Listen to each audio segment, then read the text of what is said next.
இந்த வீடியோ பாருங்களேன். நான் ஒரு மேக்கப் ஆர்டிஸ்ட், அப்புறம் ஹோம்மேட் கேக் பேக் பண்ணிட்டு இருக்கேன். நான் ஒரு ஃபேஷன் டிசைனர். ஆன்லைன்ல என்ன மாதிரி வெளியில வரணும்னு நினைக்கிற நிறைய லேடிஸ்க்கு நான் ஒரு டியூட்டரா கிளாஸஸ் எடுக்கிறேன். Above 10 lakhs வரைக்கும். என்னுடைய 10 பேர் lakhs ஆர்த்தி monthly. செல்வகுமார். நான் சிதம்பரத்துல இருந்து வரேன்.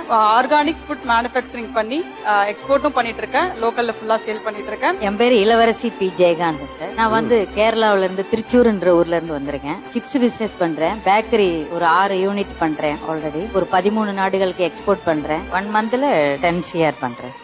பா 10 CR ஒரு மாசத்துக்கு. இன்னைக்கு நம்மளாம் எவ்வளவோ எக்ஸ்கியூசஸ் காரணங்களும் சொல்லிட்டு இருக்கோம் ஒரு விஷயத்த செய்யாம இருக்கணும்ட்டு. ஆனா ஒரு விமன் ஆண்டர்பிரினரா ஃபேமிலி பிரஷர், சொசைட்டி பிரஷர், எல்லா பிரஷரையும் தாண்டி இவங்களால ஜெயிக்க முடிஞ்சுச்சுன்னா இன்னைக்கு நமக்கெல்லாம் உழைக்கிறதுக்கு தெம்போ, ரிஸ்க் எடுக்க டைமோ அதெல்லாம் தாண்டி சுத்தி கோடிக்கணக்கில் வாய்ப்புகள் கொட்டி இருந்தோம். இல்லாத 1-2 விஷயத்த மட்டும் தேடி கண்டுபிடிச்சு குறை மட்டுமே புலம்பிக்கிட்டு இருந்தோம்னா யாரால காப்பாற்ற முடியும்? வாய்ப்பு அப்படிங்கிறது உங்களை சுத்தி